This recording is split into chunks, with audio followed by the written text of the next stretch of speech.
ओम शांति। 16 सितंबर 2025 बाबा के महावाक्य हैं। बाबा कहते, मीठे बच्चे, तुम हो रूहानी पंडे, तुम्हें सबको शांति धाम अर्थात अमरपुरी का रास्ता बताना है। प्रश्न, तुम बच्चों को कौन सा नशा है, उस नशे के आधार पर कौन से निश्चय के बोल बोलते हो? उत्तर है, तुम बच्चों को यह नशा है कि हम बाप को याद कर जन्म जन्मांतर के लिए पवित्र बनते हैं। तुम निश्चय से कहते हो कि भल कितने भी विघ्न पड़े लेकिन स्वर्ग की स्थापना तो जरूर होनी है। नई दुनिया की स्थापना और पुरानी दुनिया का विनाश होना ही है। यह बना बनाया ड्रामा, इसमें संशय की बात ही नहीं। ओम शांति। रूहानी बच्चों प्रति रूहानी बाप समझा रहे हैं। तुम जानते हो हम आत्माएं, इस समय हम रूहानी पंडे बने हैं, बनते भी हैं, बनाते भी हैं। यह बातें अच्छी रीति धारण करो। माया का तूफान बुला देता है। रोज़ सुबह शाम ये विचार करना चाहिए कि यह अमूल्य रत्न अमूल्य जीवन के लिए रूहानी बाप से मिलते हैं। तो रूहानी बाप समझाते हैं कि बच्चों, तुम अभी रूहानी पंडे व गाइड्स हो मुक्ति धाम का रास्ता बताने लिए। यह है सच्ची सच्ची अमर कथा। अमरपुरी में जाने की। अमरपुरी में जाने के लिए तुम पवित्र बन रहे हो। अपवित्र भ्रष्टाचारी आत्मा अमरपुरी में कैसे जाएगी? मनुष्य अमरनाथ की यात्रा पर जाते हैं। स्वर्ग को भी अमरनाथपुरी कहेंगे। अकेला अमरनाथ थोड़े ही होता है।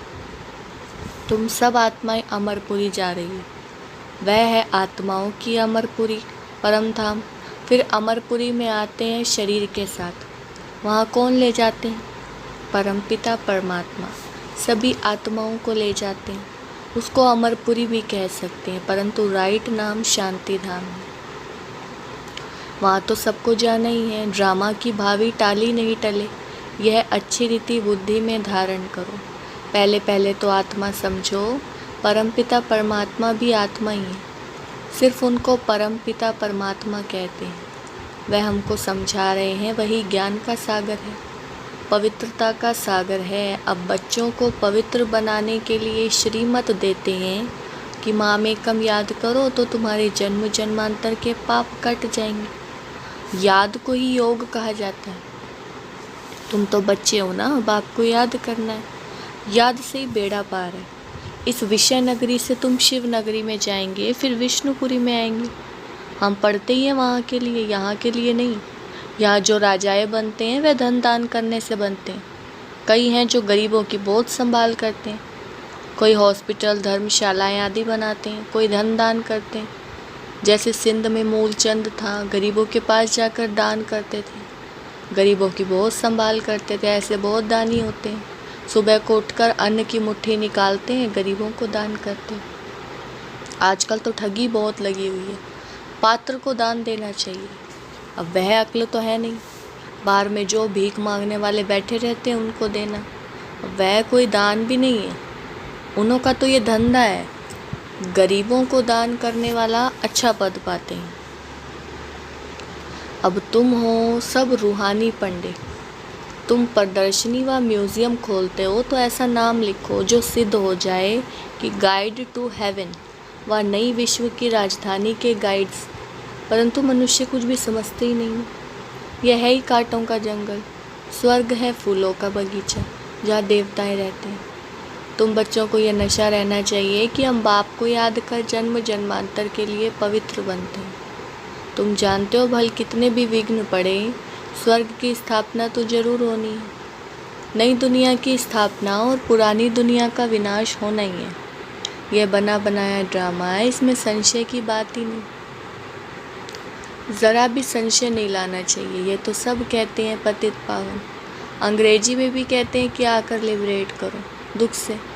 दुख तो है ही 5 विकारों से। वह है ही वाइसलेस वर्ल्ड, सुख धाम।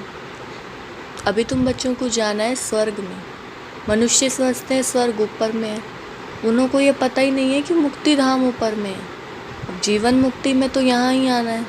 ये बाप तुम्हें समझाते हैं। उनको अच्छी रीति धारण कर नॉलेज का ही मंथन करना है। स्टूडेंट भी घर में यही ख्याल करते रहते हैं, ये पेपर भर कर देना है, आज यह करना है। तो तुम बच्चों को अपने कल्याण के लिए आत्मा को सतो प्रधान बनाना है। पवित्र बन मुक्ति धाम में जाना है और नॉलेज से फिर देवता बनते हैं। आत्मा कहती है ना, मनुष्य से बैरिस्टर बनते हैं। हम आत्मा मनुष्य से गवर्नर बनते हैं। आत्मा बनती है शरीर के साथ। शरीर खत्म हो जाता है तो फिर नए सिर पड़ना पड़ता है। आत्मा ही पुरुषार्थ करती है विश्व का मालिक बनने। बाप कहते हैं ये पक्का याद कर लो कि हम आत्मा हैं।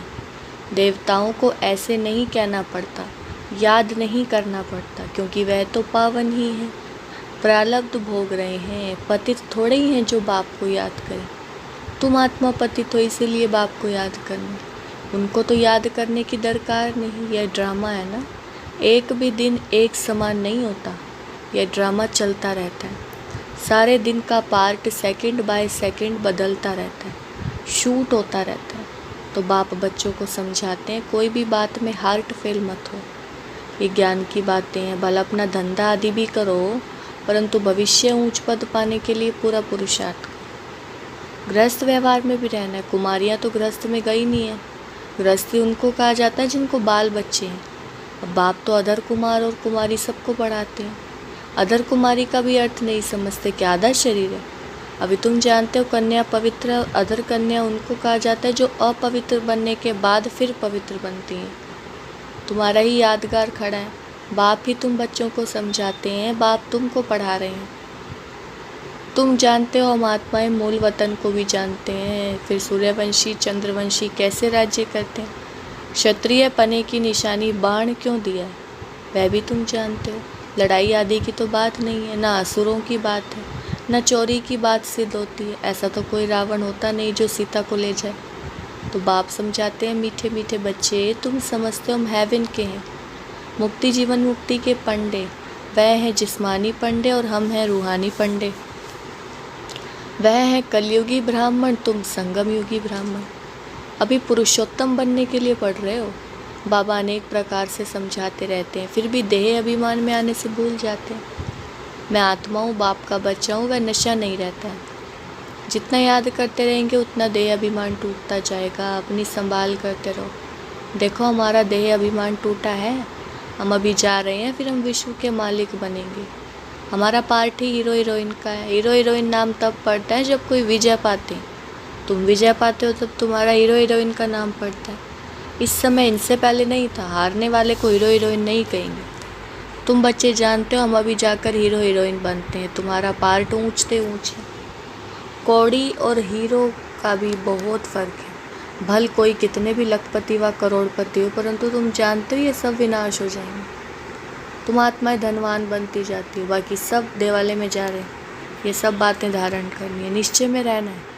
या नशा चढ़ता है, बाहर जाने से नशा उतर जाता है। यहाँ की बातें यहाँ रह जाती हैं। बाप कहते हैं बुद्धि में रहे, बाप हमको पढ़ा रहे हैं।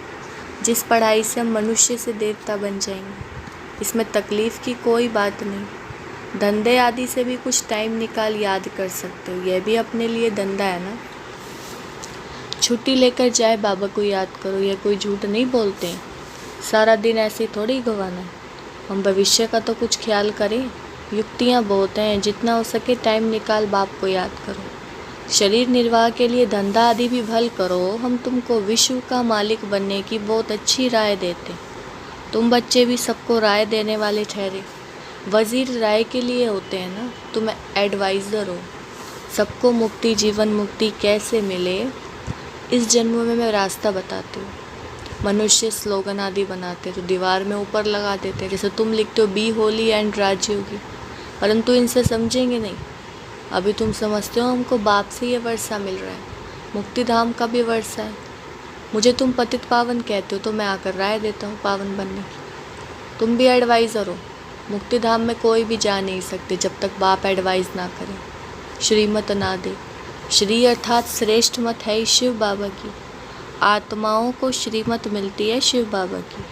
पाप आत्मा पुण्य आत्मा कहा जाता है। पाप शरीर नहीं कहेंगे, आत्मा शरीर से पाप करती है, इसलिए पाप आत्मा कहा जाए। शरीर भी अगर आत्मा ना पाप ना पुण्य कर सकती है तो जितना हो सके विचार सागर मंथन करो। टाइम तो बहुत है। टीचर व प्रोफेसर है तो उनको भी युक्ति से ये रूहानी पढ़ाई पढ़ानी चाहिए जिससे कल्याण हो। बाकी इस जिस्मानी पढ़ाई से क्या होगा। हम ये पढ़ाते हैं, बाकी थोड़े दिन है, विनाश सामने खड़ा है। अंदर उछल आती रहेगी कि कैसे मनुष्यों को रास्ता बताएं। एक बच्ची को पेपर मिला था जिसमें गीता के भगवान की बात पूछी गई थी, तो उसने लिख दिया गीता का भगवान शिव है, तो उनको नापास कर दिया। समझती थी हम तो बाप की महिमा लिखती हूँ। गीता का भगवान शिव है, वह ज्ञान का सागर है, प्रेम का सागर है। श्री कृष्ण की आत्मा भी ज्ञान पा रही है। ये बैठ लिखा तो फेल हो गई।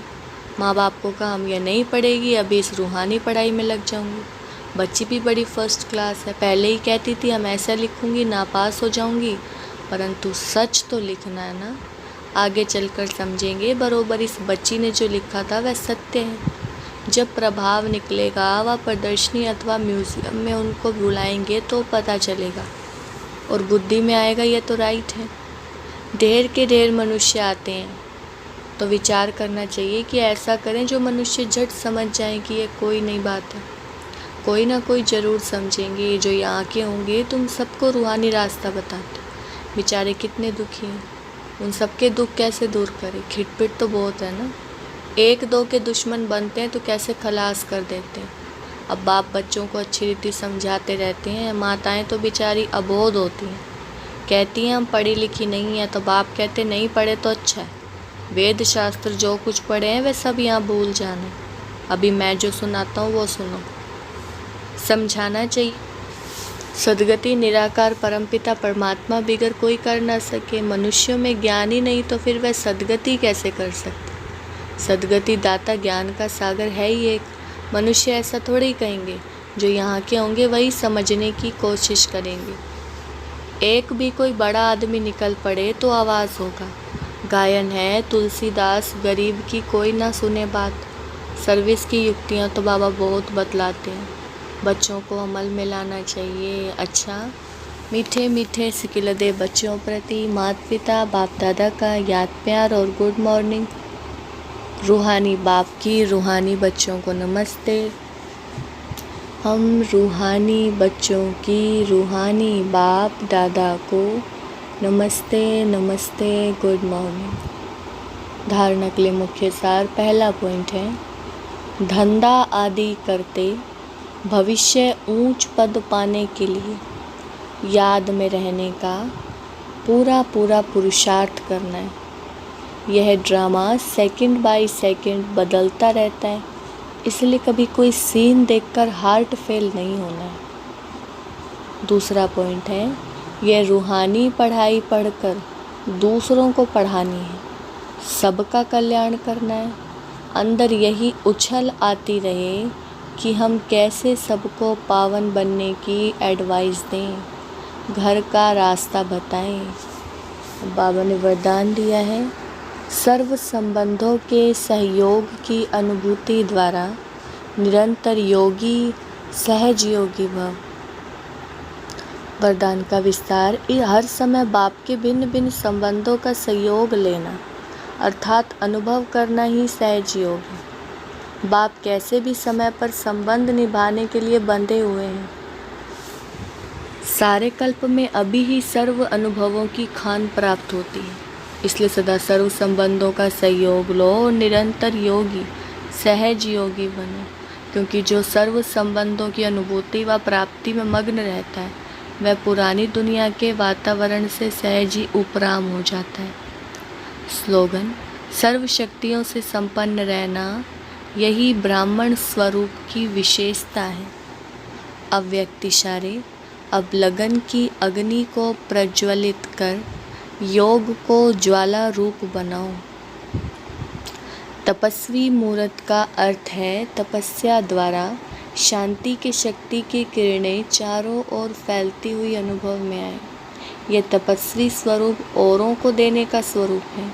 जैसे सूर्य विश्व की रोशनी को और अनेक विनाशी प्राप्तियों की अनुभूति कराता है, ऐसे महान तपस्वी आत्माएं ज्वाला रूप शक्तिशाली याद द्वारा प्राप्ति की किरणों की अनुभूति कराती हैं। अच्छा, ओम शांति।